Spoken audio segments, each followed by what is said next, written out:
سلام كبيدات، كيف راكم دايرين؟ كلشي مزيان كما العاده. مرحبا بكم في قناه الحصار بنت الغربه. كما تشوفوا جيت نشارك معكم طريقه تحضير الحلوه كاوكاو، وكتجي ناجحه 100% وسهله وفي البلاصه كتوجد. ندوزو المقادير. كاين 250 ديال الزبده اللي ديجا جابداها من الثلاجه، يعني اي زبده كانت عندكم. كاين زلافه كبيره اللي شديتها وقليتها، يعني كما نقولوا حمرتها وحيت القشور وطحنتها وحتى رخات الزيت ديالها كاوكاو. كاين كاس ديال العنبه حطها، راني كنحط فيها زليفات صغارين بالي العبار. كاس العنبه بالي. كاين كاس الزيت بالي الكبيدات. كاين كاس ديال الجنجلان اللي مطحون ومحمر ومدقوق. كاين فانيا. كاين جوج الخمارات. كاين معلقه ديال القرفه وقبيصه الملح والطحين بالي الكبيدات.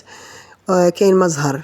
كناخذ هنا الحنانه كما تشوفوا، كنهبط الزبده، كنزيد الزيت، كنزيد السكر بالي، كنوض الحنانه، كنزيد عليهم فانيا، كنزيد المعلقه ديال القرفه الكبيره كما تشوفوا، وكنزيد القبيصه ديال الملح. كاين عندي واحد جوج المعلقات كما تشوفوا الماء زهر. كما تلاحظوا ما زهر كيعطي واحد المذاق زوين في الحلوه بزاف. هنايا غنهبط هذا الخليط كما تلاحظوا. هنا كنا طحناه، زدت عليه بزاف د الكاوكاو الكبيره اللي كنت ديجا طحنتها بالي الكبيدات. زدت الكاس جنجلان اللي ديجا مدقوق ومحمر. غنخلط الخليط مزيان، والطحين غادي نضيفو شويه بشويه كما تشوفوا بالي.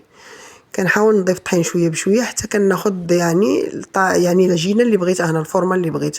ما تكونش قاصحه بزاف وما تكونش عاوتاني جاريه، اللي كتقبط يعني اللي تقبط لك في اليد وتحاولي تكوريها هانيه. من كندير الطحين كنخلي الخمارات هما الاخرين.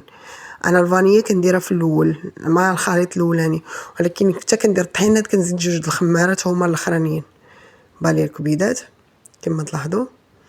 هنا غادي نخلط الطريقه اللي بغيت انا. هنا كاين واحد اللاطه بالي، خديت البابيل ديال الكوسينه كما تشوفوا. الخليط اللي بغيت كيكون على هذا القياس، تكون هكا الحلوه كتجمع بالي، وما تكونش قاصحه بزاف وما تكونش هشيشه يعني اللي غتلصق لكم في يديكم. يعني في الشده راك نتوما تعرفوها في التكويره ديال ما تكون تكوروها راه الحلوه كتقبط مزيان. دابا غنكملها على هذه الطريقه هذه كما تشوفوا. راه في البلاصه كتوجدوها البنات كتحطوها هكا في اللاطه، يكون الحلوه شويه بعيده من اختها باش نتوما عارفين الفران داكشي شويه كتزاد هي الحلوه باش ما تلصقش على بعضياتها. هذا هو الفرق. كنتبعها بنفس الطريقه. هنا كانت عندي لاطه وجدتها، نحطها في الفران على 200 د الحراره وندوز معكم. كما تشوفوا الحلوه ديالنا هي هذه كانت واجده، كطلع البنات غزاله وهشيشه بالي وزوينه بزاف. حلوه كاوكاو يعني انا عندي مفضله اكثر من الحلويات الاخرين. كنتمنى تنال الاعجاب ديالكم وشكرا بزاف.